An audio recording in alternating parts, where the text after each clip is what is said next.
Eto po ang magiging topic natin for today. BP Sara, naghihirap na. Nako, yari. Yari. Si BP Sara napagtripan ng adik. Oh, ano na, naghihirap na. Pangalawa, Malacanang, niligtas si Tamba. Ano pa nga ba aasahan natin dito sa Malacanang?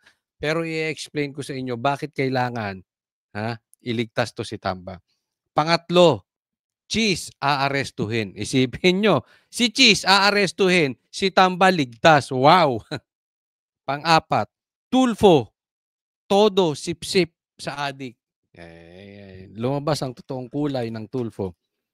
Pang-lima, meeting ng next move ni BP Inday. Yan, nagka-meeting po kanina. I-explain po natin kung anong naganap po dyan at anong napag-usapan. Okay? So, hindi na po natin pagtatagalin. Pero bago tayo magsimula, hinihingi ko po sa inyo, sana po i-like nyo po itong vlog na ito. Huwag pong kakalimutan. Like, and doon sa mga hindi pa po subscriber ng channel ni Coach Oli, subscribe po kayo. Maraming salamat po. Diretso na po tayo agad sa ating balita dahil kay Coach Oli, bida ang balita. Ito po muna pag-usapan natin bago tayo pumunta doon sa ating main topic. Okay? Kanina po nagkaroon ng konting meeting po ang DDS, kasama natin ng mga supporters and syempre yung mga ibang social media vloggers ng DDS, yan, nagkita-kita, nagkaroon po tayo ng konting pag-uusap.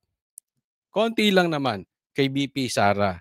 Ayan. So, nakikita nyo po, napakaganda pa rin ni BP Sara, walang pinagbago, parang walang pinagdadaan ng problema. Pero ang tanong dito, para saan yung meeting? Pangalawa, ano ang napag-usapan? At pangatlo, ano ang next move ni BP Sara? Ayan po. Yan po ang mga pag-uusapan natin.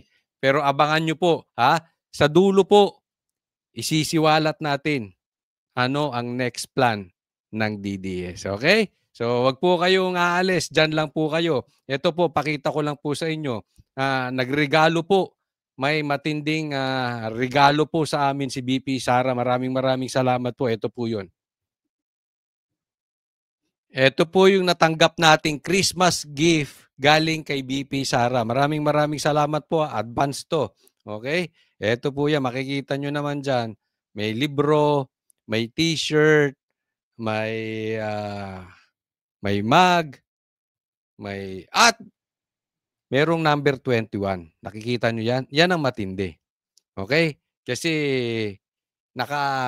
meron po kaming bawat isang regalo.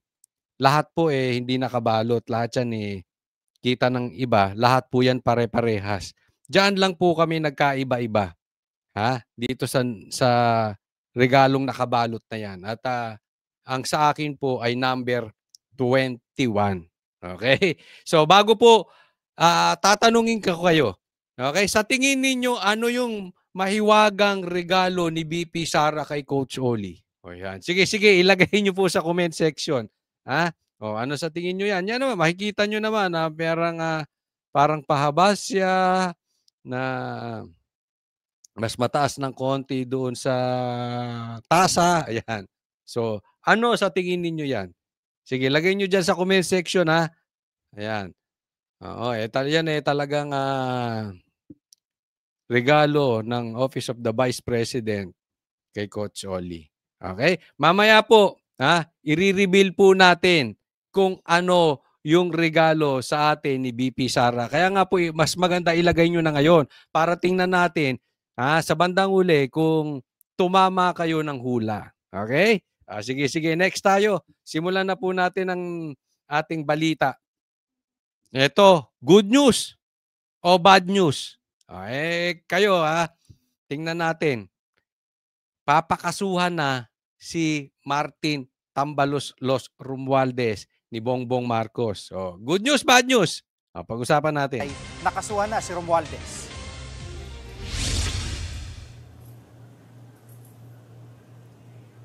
Jiggy, kabilang nga doon sa basis of that recommendation, itong mga statements nga ni Orly Guteza. So ngayon sinasabi na dating security consultant ni Congressman o former Congressman Zaldico, noon nga sa pagdinig ng Senado ay sinabi nga niya na nag-deliver umano siya ng maletang kickback money dito nga kay Romualdez. Ayan, so kinasuhan si Romualdez at saka kakasuhan din si Zaldico because of the testimony of Gutesa. Okay, sige. Iisa-isahin natin yan. At maliban nga kay Romualdez, ay pinakakasuhan din po ng DPWH at ng ICI itong si Zaldico.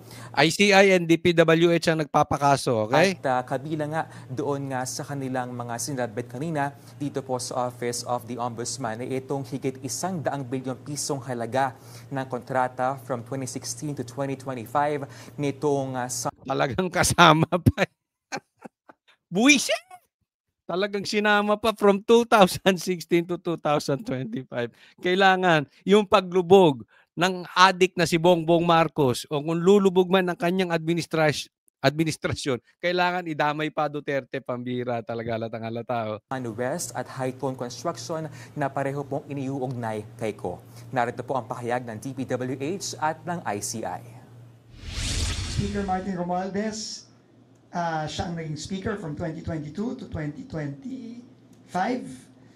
Si former Congressman Zaldico ang napili na Committee on Appropriations Chairman.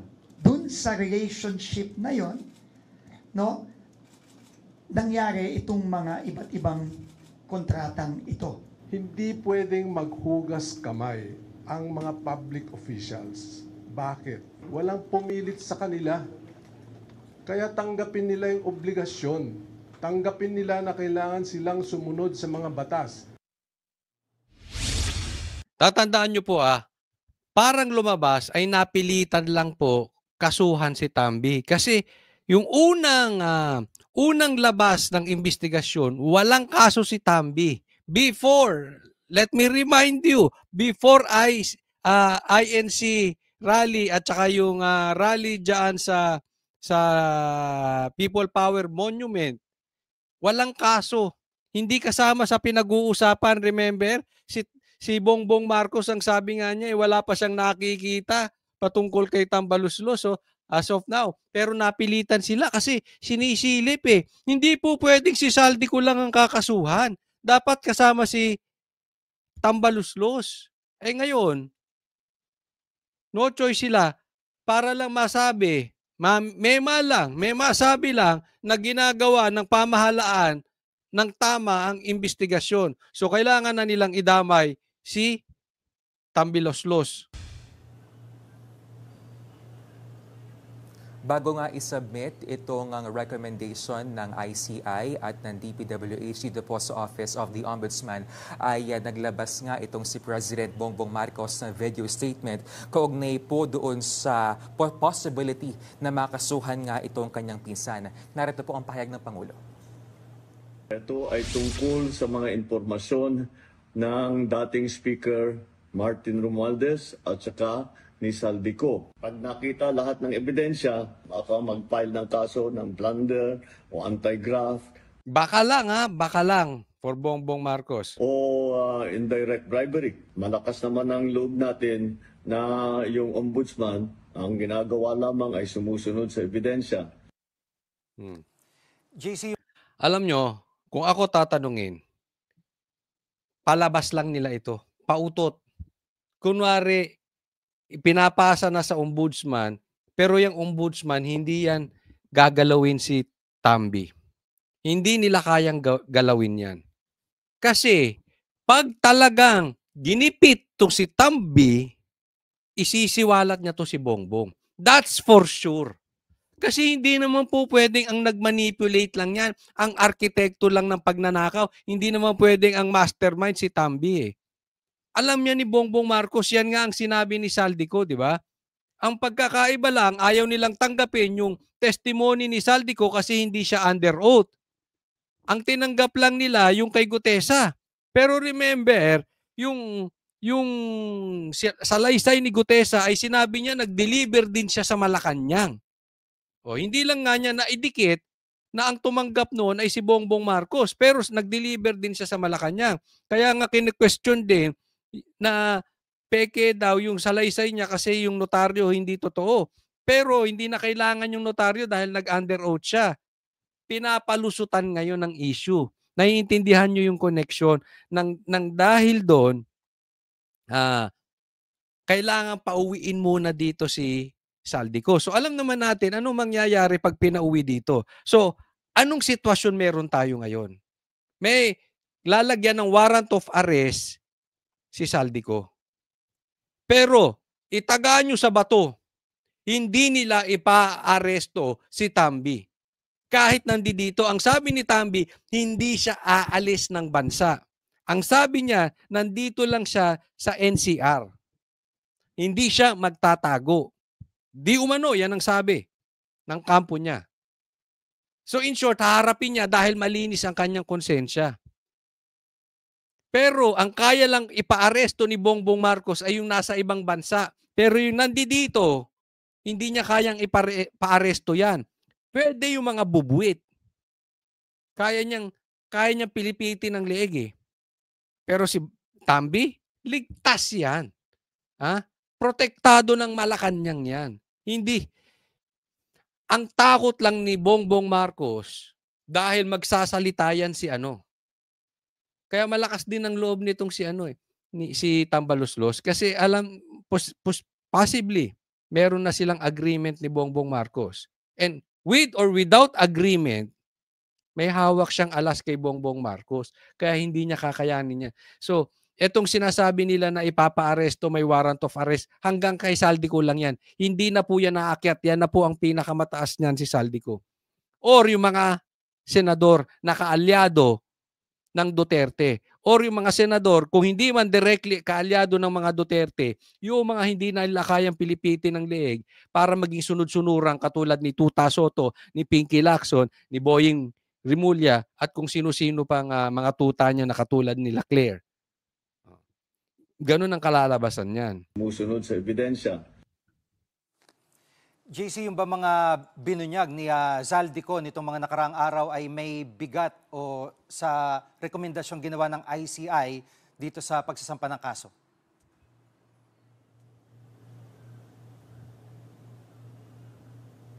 Jiggy, to recall ay kinonfirm nga ni Zaldico sa kanyang video expose itong mga pahayag ni Orly Guteza. Pero ayon po sa DPWH ay kanila pong hindi isinama doon sa kanilang referral itong ang mga pahayag ni Zaldico. Dahil ito raw po ay hindi isinumpaan ng former lawmaker. Kaya po yung DPWH under itong si kalimutan ko yung secretary na yan. Hindi po yan niya tatanggapin talaga yung salaysay ni ni Saldico dahil itinuturo si Bongbong Marcos. Alam naman natin na nung nagsalita si Amy, dinipensahan na nila yan. Dinipensahan na po na nila si Bongbong Marcos. So alam na natin ang kalakaran nitong DPWH secretary na to. Ito namang ICI, ang bumuo niya ni executive, si Bongbong Marcos din. So hindi rin yan ididiin si BBM. Diba? Kaya nga, sabi, hindi talaga nila yung tatanggapin. Ang gusto nila, ang tingnan nyo, ang litanya ng dilaw, parehas. Ang litanya ng pula, parehas. Pauwiin si Saldico. Alam naman natin pag pinauwi kung ano mangyayari kay Saldico. Diba? Pipilipitin ang leeg niyan. Iibahin niya ng kwento. Kakausapin niyan, lalagyan niya, for whatever reason. Basta lang baguhin yung kanyang statement. Kung hindi papatayin. But according to Saldico, papatayin siya. hirit nila kay Zaldico umuwi ng Pilipinas. Jiggy. At sa ibang usapin, naglabas na ng guidelines ang ICI sa pagsasapubliko ng mga pagdinig nito. Anong detalye nito?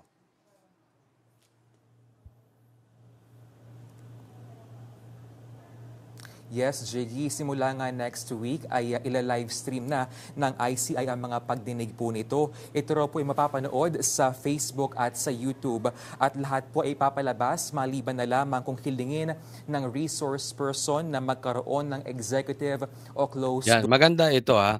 maganda tong sasabihin nilang ila-live. Maganda basta totoo. At maganda kung ang klase ng pagtatanong ay talagang hinahanap yung mga arkitekto or yung mga mastermind, gaya ng pagtatanong ni Marcoleta. Hindi po natin tinataas dito si Marcoleta, ha? Liliwanagin ko lang sa mga pula at dilaw na nakikinig dito. Hindi po si Marcoleta ang issue dito at hindi po si Pinky Lacson ang issue dito. Ang issue dito, yung klase ng pagtatanong ni Marcoleta at yung klase ng pagtatanong ni Pinky. Sana tong ICI, kung talagang ang ilalabas na ebidensya ay patungo sa presidente, hindi sila pepreno, hindi nila ipagtatanggol, hindi sila magpapakaabogado gaya ni Pinky Lacson. Dapat nasa gitna. Ang problema kasi ng Blue Ribbon Chairman at ng ICI, kung susundan nyo yun, tuwing merong maglalabas ng ebidensya o merong magsasabi na nag-deliver sa Malacanang, baka mag-aabogado. Wag na yan. Kung mag-ila-live nyo at mag-aabogado rin kayo at magtatanga-tangahan kayo, wag na kayo. Buwagin nyo na yung ICI kasi ang importante dito, yung tiwala ng tao mabalik. Kung gagawin nyo lang moro-moro o parang noon time show ni Tito Soto, yung ICI na yan, yung live nyo yan, alisin nyo na yan kasi hindi rin paniniwalaan ng tao. Sana magpakalalaki kayo, manindigan kayo na pag sinabi nyo kung saan kayo dadali ng ebidensya, doon kayo pupunta. Hindi kayo pepreno. Kung ano yung sinabi nyo, yun ang gawin ninyo. Nakikita naman ng taong bayan pag pumupunta na kay presidente, pumepreno eh. Hindi man ang ICI pero nakikita natin, lumalabas ang mga tagapagtanggol ni Bongbong Marcos. Huwag naman ganon. Huwag nyo naman lokohin ng Pilipino. Ha? So kung ilalive nyo ng maayos. Session, papayagan daw po ito ng komisyon kung impormasyong ilalabas ay may kinalaman sa national security o kung magiging banta po ito sa buhay ng isang individual. Next po natin. Jiggy, balik sa'yo. Eto, break tayong konti. Break lang konti.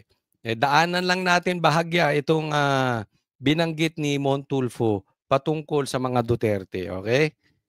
Gusto kong bigyan ng komentaryo. Hindi ako PBBM, hindi rin ako Duterte. Kasi si Duterte, kaibigan ko, di ba? Yung old man Duterte, si Digong, kaibigan ko. Hanggang ngayon, I still consider him a friend. Ang hindi ko gusto, yung mga anak niya.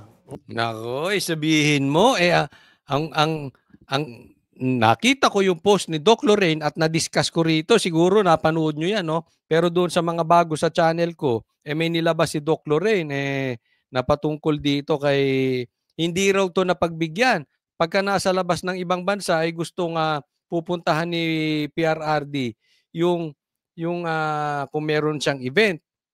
So sa madaling salita, para itong si Bongbong Marcos na hindi napagbigyan nung panahon ni PRRD na maging Agriculture Secretary. Ito naman, hindi napagbigyan yung event. Parang si Trillanes din, hindi napagbigyan dahil gusto maging Vice President ni PRRD. Yung mga hindi napagbigyan, sa totoo, may tampo yan. Wag na tayo maglokohan. Kaya naman nagkaganyan-ganyan yan. Ito si Montulfo parang walang kinatandaan. Sa bagay, sa kanilang magkakapatid na Tulfo, ito yung loser eh. Siya pa naman ang pinakamatanda, no? Pambihira. Mga abusado eh. Paano mo alam na abusado? Sige. Oo, di man abusado. Abusado sa Si Pulong, di ba? Alam mo naman abusado yan eh. corruption, you mean, or ugali? Corruption, ugali na nanununtok. O yan, tingnan muna natin. Ang issue niya kay Pulong, nanununtok. Baka naman yung sinuntok niya adik. Baka naman yung sinuntok niya rapist. Diba? So, bakit, kung sa tingin mo, nananakit si Pulong, ba't hindi kayo magdemanda? Ba't di mo kausapin yung pamilya? Diba? Isumbong mo, Tulfo ka eh. O di itawag mo kay Tulfo, o isumbong mo kay Tulfo. Diba? Ba't hindi nyo banatan? 3 kapatid mo, vlogger eh.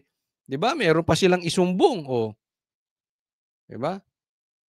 Kung corrupt, ba't hindi mo ilabas yung ebidensya at idemanda? Kakampi nyo na yung ombudsman.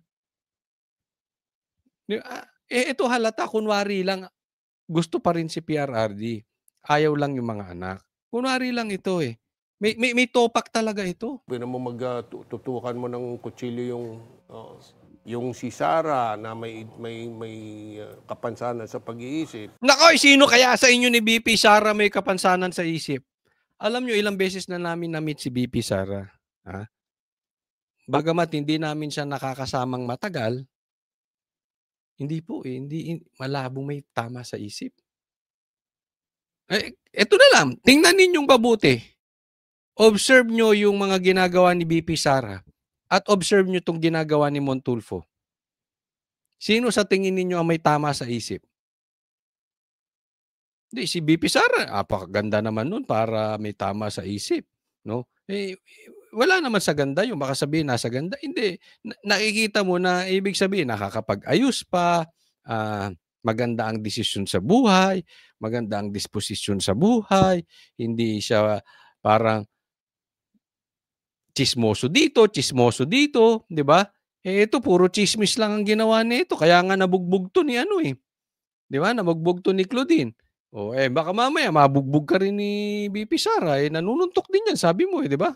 Yun namang isa na maraming tato. Hindi mo malaman dito. Grabe yung tato. Si Baste? Oo, si Baste. art daw yun Mon, art. Sa atin, hindi yun Ako ba? Ito namang isang nakasalamin. Art daw yun Art daw yun sa atin Talagang parang finifeed niya si na art yan. Pero sa atin hindi yun Parang finifeed niya si Montulfo na sinasabi ko lang na art yun pero hindi ako pabor. So ano masasabi mo, Montulfo? Parang ganon. Oo. Mag-art na rin ako. Di mag-art ka. Wala naman. Ikaw, di kung gusto mo mag-art, di ba't hindi ka mag-tattoo? Di ba? Alam nyo, ito sasabihin ko sa inyo. Wala, ako may tattoo ako Ayan, marami akong tattoo rin. Di ba? Meron din ako dito sa braso. Nakikita nyo naman yung mga pictures ko. Pero, kung ako'y tatanungin, maibabalik ko yung panahon before. Nung ako ay binata pa. Teenager. Hindi ako magpapatato. I learned my lesson. Para sa akin, wala siyang mabuting magagawa para sa akin. No? Pero, hindi naman siguro masama. Okay? Sa akin lang, personal ko yun Na kung maibabalik ko yung panahon, hindi na ako siguradong wala akong tattoo ngayon. Kung maibabalik ko lang. No? Pero yun, personal, walang connection yun sa politika. Ayaw mo lang talaga ng Duterte. Isipin mo yung mga rason nitong mama na ito.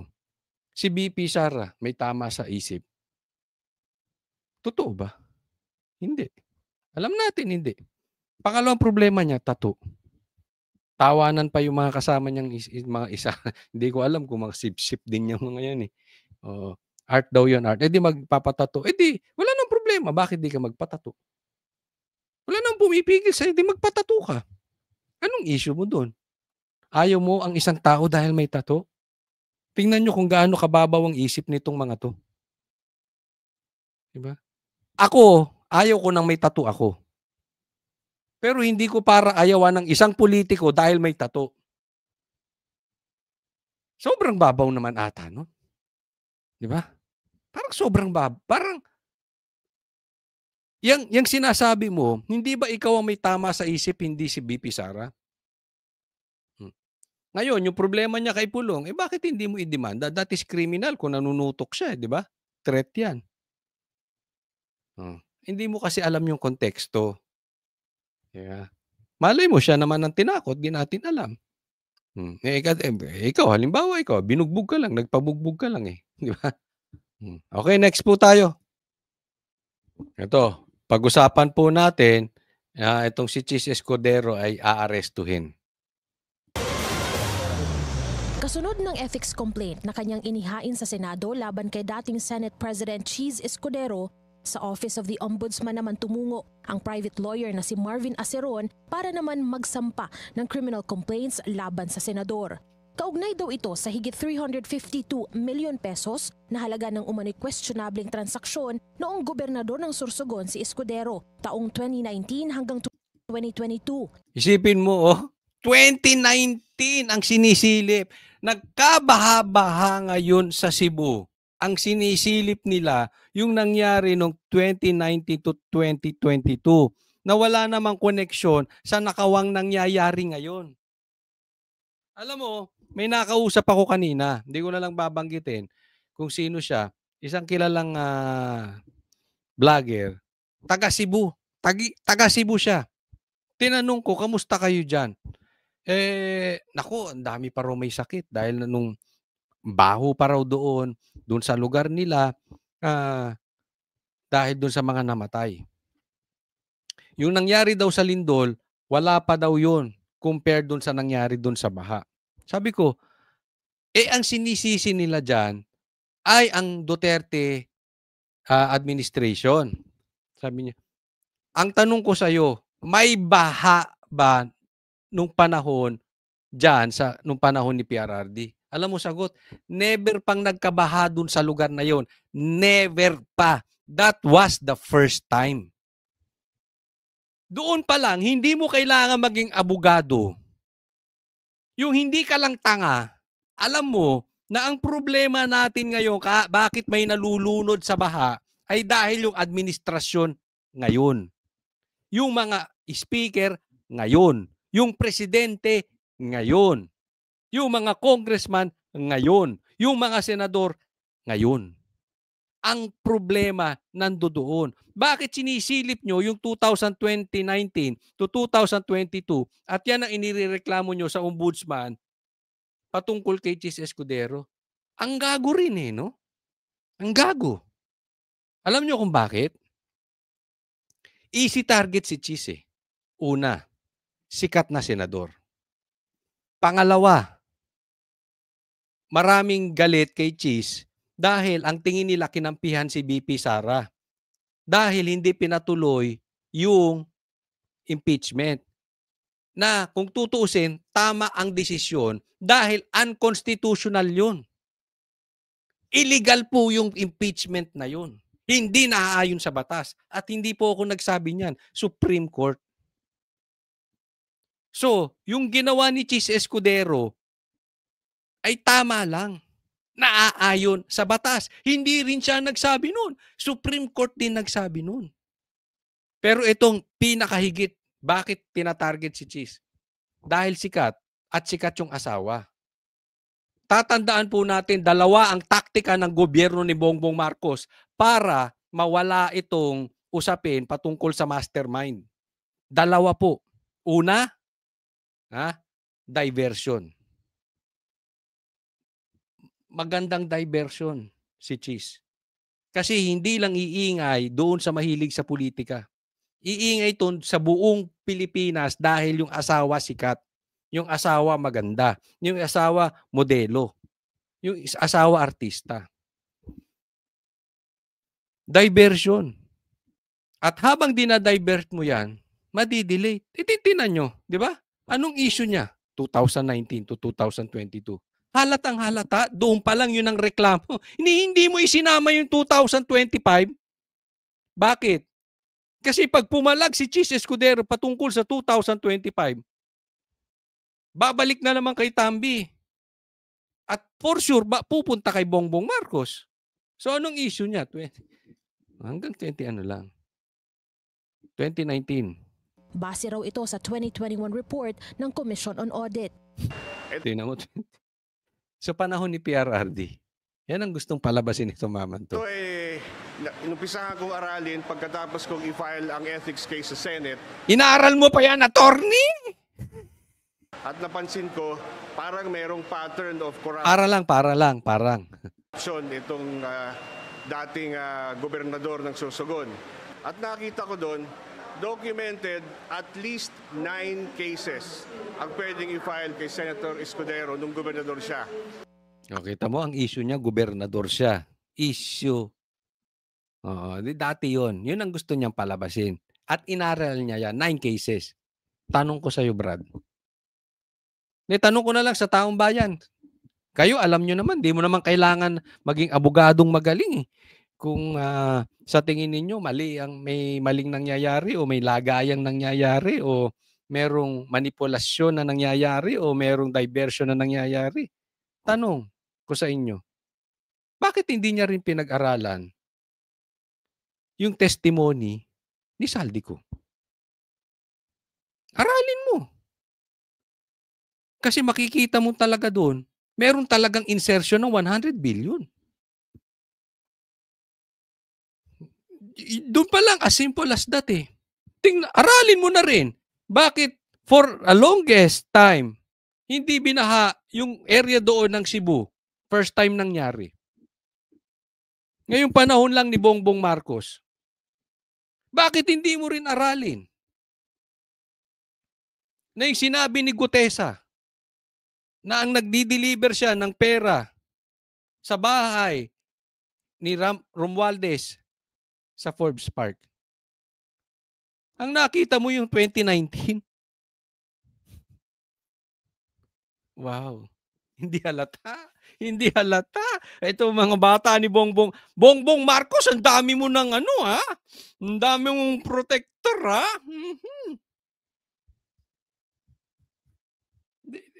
Di ba? Nag-aaral ka na lang din. Inaaral mo yung korupsyon na naganap. Bilyon ang naganap ngayon. Brad! Daming nalulunod. Nakita mo yung gobernador si Cheese. Pilipinas. Ang dami ngayong abogadong ano. No? Ang daming abogadong gadon. Ayon kay Aceron, kabilang daw sa mga flinag ng COA ang higit 125 million pesos na overlapping infrastructure 2021. Contracts na imposibleng sabay-sabay na magawa ng pare-parehong contractors na may parehong personnel at 195 million, 5 million, 1 million, 8 million, 15 million, 125 million. Sige, pagpalagay natin. Pagpalagay lang ha. Okay, hindi ko pinagtatanggol to. At hindi ako naniniwala dyan. Okay? Na kasabwat dyan si Cheese. Sigurado ako hindi siya dyan kasabwat. Pero kunwari lang, magkano lang yan? Eh yung siniwalat ni Saldico, bilyon po ang hinihingi ni Bongbong Marcos. Di umano. Hindi naman tayo sa issue kung totoo o hindi. Di sana inaaral mo din. Yung sinabi ni Gutesa, tinuturo si Tambi. Ang laki nun. Ilang milyon yun. Isang maleta lang kada linggo, 3 times a week nagdi-deliver. Maleta. 48 million isang maleta. Sana nag-deliver kayo dito sa bahay namin kahit kalahating maleta lang. Ang nasilip mo yung 195. equipment. Hindi Lampas halata. 15 million pesos Hindi na halata. pondo mula sa national government. Kabilang na raw ang 10 million pesos na typhoon relief money na hindi nagalaw sa loob ng 6 na taon. Higit 8 million pesos na janitorial at laundry contracts na suportado umano ng peking mga dokumento. At 1.6 million pesos na tupad disbursements na may depektibo raw ng mga pirma at walang authorizations. Tignan mo to, inaaral niya lang. Hindi niya naman alam yung pera napunta kay Cheese Escudero. Pero yung kay Tambi, ay kay Gutesa at kay Saldico, first hand. Ano ibig sabihin? Hindi chismis.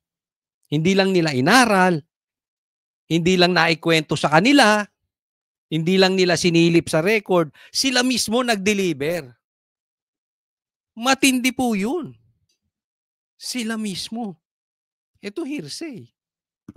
Kasama rin dito ang halos 196 million pesos na property and equipment entries na umano'y ghost at demolished.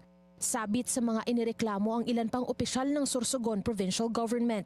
Paglabag sa Anti-Graft and Corrupt Practices Act at ilang probisyon sa Revised Penal Code ang maaaring kaharapin ng respondents. Essentially, ang ginagawa ko lang sa pag-file ng complaint ko, kumuha ko ng ebidensya sa isang ahensya ng gobyerno, yung COA, yun naman ang mandato niya. Ina-analyze ko, inaral ko. Pagka-aral ko, isasubmit ko dito sa ombudsman. At sana may mangyari naman, hindi tayo abutin ng siyam-siyam. Hindi ka abutin ng siyam-siyam, kakampi nyo ombudsman eh. Sino ba naglagay dyan? Hindi nga karapat-dapat yan si Boying na ombudsman di umano eh. Dahil politiko, may kaso pa, pero naging ombudsman dahil kay Bongbong Marcos. Tatakbo yan. Hindi kayo abutin ng siyam-siyam dyan. Tingnan nyong mabuti.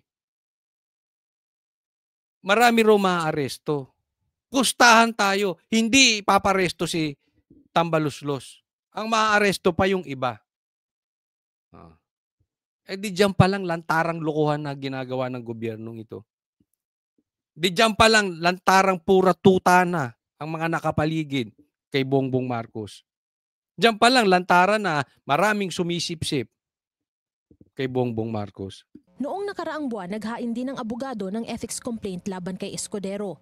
Kaugnay sa pagtanggap niya ng campaign donation mula sa government. Ito naman, campaign donation. Sa tingin nyo, hindi kumukuha ng campaign donation si Bongbong Marcos? Do you honestly believe walang campaign donation si Bongbong? Huwag nga tayo maglokohan. Baka nga yung iba. Baka sa tingin ninyo, walang galaw doon? Baka mamaya gambling lord pa yung nagdo-donate doon. Baka lang. Kayo alam nyo naman siguro. Contractor at kaibigan niyang si Lawrence Lubiano. Hiningi na ng Bilyonaryo News Channel ang panig ni Escudero pero wala pa siyang tugon sa ngayon. Hindi, meron siyang tugon. Hindi niya kailangan tumugon sa bilyonaryo. Tumugon na po siya sa Comelec. Sila ng abogado. Pagka-submit pa lang, hindi nila pinagtagal, sinagot na yun. So, I don't think na required silang sumagot sa bilyonaryo. Kasi nasagot na po yun sa Comelec. Okay? Next po tayo. Ito po, pag-usapan natin itong kanina, nagkaroon po ng medyo konting sagutan doon sa panig ng kampo ni Boying at saka ni Marcoleta. Pero naduwag si Boying, naduwag. Ito, i-discuss po natin. Takot siya kay Marcoleta. Kasi ang gusto ng mga niya, bulihan eh. Pero pag ganito na labanan, wala, sibak sila kay Marcoleta. Yung isang napanood kanina, yung nagdedepensa naman yung sa budget ng Ombudsman, Sen. Kanina yan, tama. Parang sinasabi nyo na dapat ipaliwanag ng Ombudsman yung bendalo. Bendalo. Or kung hindi man niya ipaliwanag, humingi siya ng paumanhin sa publiko. Sen. Yan ang hinihingi sa kanya dahil sabi ko, masyadong malaki ang epektong nangyari dyan sa pagsasabi ng bendalo. Opo. Kahit kailan sabi ko, hindi mo pwedeng baluktutin ang batas. Kapag ginawa mo yun, babanggayan doon sa core doctrine ng ating legal system. Duralex sed lex. Yun! Anong ibig sabihin niyan? Duralex sed lex na Latin na salita. The law is harsh, but it is the law. Sa Tagalog, malupit man ang batas, pero ito ang batas. Kaya hindi po pwedeng bend the law. Ang batas, batas. Kaya itong dalawang pang noon time show na ito, itong si Erwin Tulfo at saka si Boying, mas nakakahiya rito si Boying. Abogado ka. Tapos ombudsman ka. Hindi mo alam yung Duralex sed lex. Kasi sinasabi naman doon, kahit anong mangyari, masakit man yan. Malupit man yan. Batas yan. Wala tayong magagawa. The law may be harsh. So hindi mo pwedeng ipihit yun kahit ano. Babangga yun, di ba? Yes po. Sabi niya, yun po yung figure of speech. Yan kako yung problema natin. Gagawa kayo ng isang public statement. Pagkatapos ipakikita pa nyo yung predilection ninyo na parang akala mo totoo eh. Opo. Meron pang hindi ko lang maalala, meron pang ganyan si nasukol din to si Boying. Yan, ganyan din ang sabi niya. Figure of speech. Pag nasusukol to si Boying, figure of speech. Pag alam niya, ay mali, tanga ata ako doon, medyo tanga ako. Isipin mo, ombudsman babaluktutin ng batas. Sometimes we have to bend the law to please the people. Yes, sir. Pagkatapos aamin nga.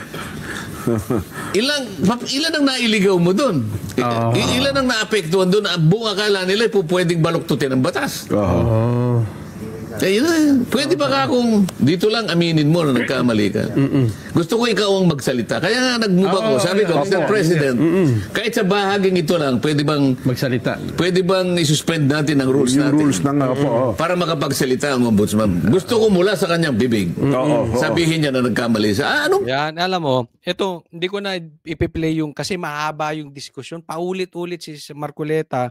Ang sumasagot itong si, if I'm not mistaken, pinapakinggan ko kasi kanina, habang pauwi ako nagda-drive, si Gatchalian. No? So, sumasagot to si Marcoleta, pinag-a-apologize niya si Boying. Si Boying ayaw mag-apologize. Ha?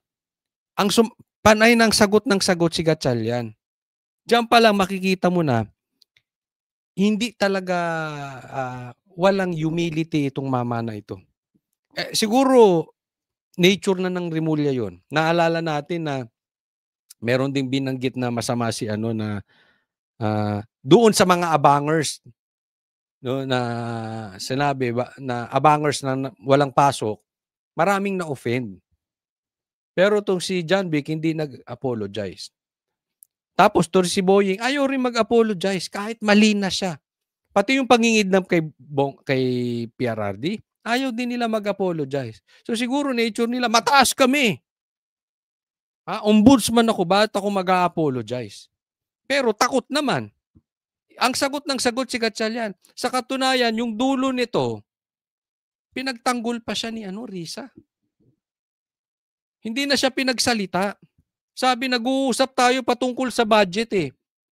Yun parang hindi verbatim Ito ang ayusin natin. Hindi yan kay Boying. Diba? So kitang-kita mo yung dilaw talaga, sip-sip na rin sa ombudsman siguro alam naman natin si Risa 'di ba? May mga kasong pwedeng silipin ng ombudsman 'yan. So kung meron kang opportunity makasipsip, katulad nun may tanim witness siya. Di umano nagbayad siya ng 1 million doon sa mga witnesses. Maraming kasong ganyan si Risa. So may mga issue rin yan sa PhilHealth, di umano. So, pag pinitik yan ni Boying, na ombudsman niya, madadali. So, nasusukol na si Boying, pero isipin mo, natakot si Boying, hindi siya makasagot dito. Diba? Iba ang pinapasagot niya. Parang tumago na rin siya kay Risa. Diba? Pinapasagot, hindi na talaga. So, hindi na nakasagot. Pag may chance makasipsip kay Boying to si Risa, sipsip na rin siya. No? Para siguro, for the meantime, ligtas siya doon sa kamay ng ombudsman. Figure of speech. Kayo po ang ombudsman. Ipakikita nyo po na ito yung figure of speech. Lalo pong maliligaw ang tao rito. Ang figure of speech kasi, kung saan mo pwedeng ibaling ang pagpapakahulugan yun. Iba-iba meaning. Hindi ganun po Kailangan klaro ang ating policy. Klaro. Maliwanag. Kung may sakit, may sakit. Kung walang sakit, walang sakit. Hindi talaga pwede yung figure of speech. Lalong-lalo na ombudsman ka. Galing pa siyang Secretary of Justice. Hindi rin pwede. Isipin mo, hustisya at bendalo. Kagago nun. Tapusan doon. Bumaba lahat ang mga naguluhan. Boss, huwag mo na ngayon. Alam mo naman yan. Sinasabi niya, huwag muna ngayon. Si Risa yun. Diba? So, well, dito pa lang nakikita natin, maraming takot kay Marcoleta. Dahil dito brains Si Tito ang daming mga binanggit ni Tito, lusot na sana. Kung ang katapat niya si Lito Lapid. Ang alam katapat niya si Marcoleta. Din nagmukhang tanga si Tito Soto. Ganyan Huwag mo na i-push ng... Next po tayo. Ito, pag-usapan natin, magkakaroon na ng di umano military takeover. Okay? Pero yan sa balita pag-usapan natin. Sapul ang bulsa nating lahat at sapul na sapul ang ating kabuhayan ng matinding problema ng bansa sa korupsyon. Kabi-kabila na nga ang mga rally hanggang ngayong araw. Sa pagbaha ng mga panawagan kontra korupsyon, lumutang naman ngayon online ang umano'y posibilidad na magkaroon ng caretaker president na suportado raw ng militar. Kabilang sa mga pangalang lumalabas ay ang bilyonaryong negosyanteng si Ramon Ang. Wala po yan sa batas. Remember this, ha? Okay? Matagal natin inaantay na ipagtanggol ng sundalo ang konstitusyon. This is against the Constitution. Kung totoo na merong takeover or caretaker na si Ramon Ang. Hindi po yan naaayon sa batas. Nakarating na raw yan kay Ang. At sa kanyang Facebook page, sinabi niyang hindi raw siya papasok. Aasahan namin yan, ha? RSA. Sabi mo, let me put things to rest. I am not entering politics. Sana RSA, mayaman ka na. Hindi mo na kailangan magpayaman. So sana, let your yes be yes and let your no be no. Sana magpakalalaki ka at panindigan mo yan. Sana wag kang katulad ng ibang mga politiko na iba sasabihin, iba ang gagawin. Ha? So, we don't expect you to enter politics. According to you. Sa politika. Kilala raw siya bilang isang taong tahimik na nagnenegosyo at sumusuporta raw siya sa gobyerno at sa mga komunidad. Mananatili raw siyang ganyan. Alam daw ni Ang na maraming hinaharap ngayon ng bansa. Naiintindihan niya kung bakit gusto agad itong masolusyonan. Pero ang pagsulong ay hindi lang dapat nakadepende sa isang tao. Kailangan daw iisa ng direksyon ng gobyerno, pribadong sektor at ang publiko. Napareact din si Congressman Paulo Duterte tungkol sa pagkakaroon ng umano'y caretaker president. Nakababahala raw ito at labag sa ating konstitusyon. Yes, labag Kung yan. mangyari nga yan, para raw tayong banana republic na pamumunuan ng kung sino ang highest bidder. Yeah, alam mo, yan ang medyo problema dyan, highest bidder. So, ang makikinabang dyan, naalala nyo, dito sa mga kaedad ko, may mga crony noon, nung panahon ng tatay, di ba? Si Marcos Sr. Maraming yumaman nun eh. Maraming ano doon. No? Sana ito'y hindi maihantulad doon sa naganap doon. Dahil yun 20 years nang nakawan yun. Dami Kung merong mga nakapag-aral ng gusto patungkol dyan sa pagiging diktador at nakawan dyan sa gobyerno, alam na alam ng dilaw yan. Silang nakakaalam yan. Kaya nga may korupsyon na idinala pa doon. Even yung state tax ni Bongbong Marcos hindi bayad, final and executory. Hindi na natin alam kung ano mangyayari dyan. Di ba? Ang daming ang nakuhang pera na-sequester na pera nila. No? Tapos ngayon, pupunta tayo ulit sa ganitong klase ng na ang mga bilyonaryo ang magmamaniubra ng gobyerno, ang mga politiko nakatingin-tingin lang, ang AFP nakatingin lang. Kung totoo ito, hindi po maganda. Sana po ito hindi talaga maganda. Huwag niyong gagawin yan. Dahil hindi po yan solusyon. Sana po yung mga bilyonaryo dumistansya kayo sa ganitong klase. Huwag kayong matukso sa pagiging gahaman dahil marami na naman kayong pera, so you don't need this. No? Ang ano nito, bakit kumakalat yung ganitong klaseng balita? Dagdag pa ni Pulong, may natanggap siyang impormasyon na isa pang business tycoon daw ang personal na namressure para mag-resign si dating Executive Secretary Lucas Bersamin. Ito rin daw ang nagpopondo sa grupo ni AFP Chief of Staff General Romeo Brown. Nako, yan ang mahirap. So ang nag-pressure, di umano, kung susundan natin to sinasabi ni Pulong Duterte, ay kung ito'y totoo, hindi ito maganda.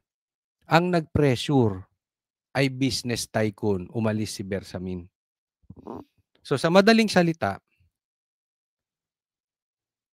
tuta na lang to si Bongbong Marcos. Kung totoo ito pon na lang siya, pon. Tau-tauhan. Ang nagpapatakbo ng gobyerno natin, yung mga business tycoon, yung mga bilyonaryo. Diba?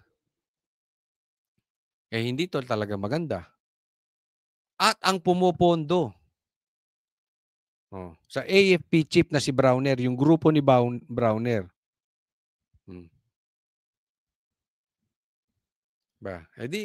Kontrolado mo ang executive dahil napatanggal mo si Bersamin at kontrolado mo ang AFP.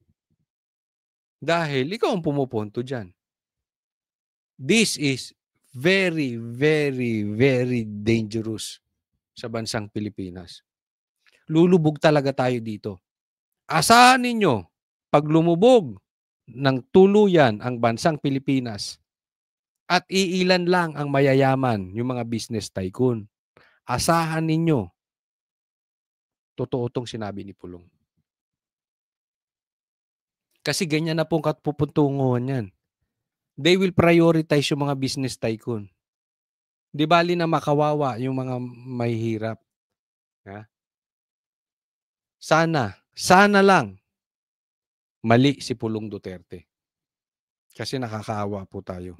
Junior, kung totoo raw ang mga impormasyong ito, sabi ni Pulong, iniimpluwensyahan at minamanipula ng mga makapangyarihang negosyante ang ating gobyerno. Nakabalik na raw ang mga oligarch. Ayon naman sa Armed Forces of the Philippines, hindi sila magpapadala sa mga walang basihang impormasyon. Sa programa naman ng One Balita Pilipinas, nakapanayam ni Frontline Pilipinas anchor Cheryl Cosem, si Baguio City Mayor Benjamin Magalong. Giit ng alkalde na hindi makatutulong sa bansa, lalo na sa ating ekonomiya, ang anumang uri ng kudeta o destabilisasyon. Mr. Ramon Ang is a well-established, hindi po ako mag-aalangan considering his background. Speculations lang ho yan. At sa ngayon, wala akong nakikitang paraan na magkakaroon ho ng successful na destabilization. I don't think the military will ever be compelled to do something extrajudicial unless there is a compelling reason. Ayun. Hindi natin alam. Kasi sabi niya, hindi gagawin niya ng sundalo. Hindi gagawin niya ng AFP. Unless, ang problema nandoon sa unless, there is a compelling reason. Ano ba yung compelling reason? Kung adik ang presidente, compelling reason ba? Para gumalaw ang AFP? Kayo nagtatanong lang. Kung bilyon-bilyon ang ninanakaw ng speaker, is that a compelling reason? Kung umabot na sa trilyon ang flood control projects, trilyon yun, trilyon, is that a compelling reason for the AFP to stand for the Constitution? Nagtatanong lang tayo, ha? Kasi yung pagiging adik, pinatunayan mismo yan ng kapatid. So ano ba yung sinasabi ni Magalong na compelling reason? Kung weekly ba nagdi-deliver ng milyon-milyon na pera sa mga bahay ni Tambaloslos at ang mga kontraktor ay pag-aari mismo ng mga congressman, is that a compelling reason for the AFP? Tinatanong ko lang po si Magalong. Ano kaya ang ibig sabihin ng compelling reason para gumalaw yung AFP? Nagbabalita mula sa Frontline, Brian Castillo, News 5. Next po. Ito po, naalala nyo yung sa simula na pinahulaan ko sa inyo kung ano yung regalo sa akin ni VP Sara, yung number 21. Ito. 2 CDO na corn beef. Classic pa, classic. Ng sweet mo, VP Sara, sweet mo. Hindi mo man lang ginawang Pure Foods o ano pa ba yung mga sikat na corn beef? Di ba? Hindi, pero may ibig sabihin si VP Sara niyan. Ba't hindi man lang Pure Foods? Bakit CDO? Kasi may meaning po yung CDO. Ano sa tingin ninyo? Anong meaning ng CDO para sa kanya? Patama po yan, patama. Binabanatan yan si Bongbong Marcos. Ang ibig sabihin niyan, corruption at drug overdose. Yan daw ang magpapabagsak kay Bongbong Marcos. Yang CDO. Corruption at drug overdose. Patay ka dyan, Bongbong Marcos.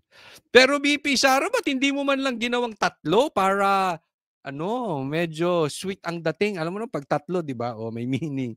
2 lang talaga, pambira to si VP Sara. Hindi. Nagjo-joke lang po tayo. Kahit po wala, no, wala tayong matanggap kay VP Sara.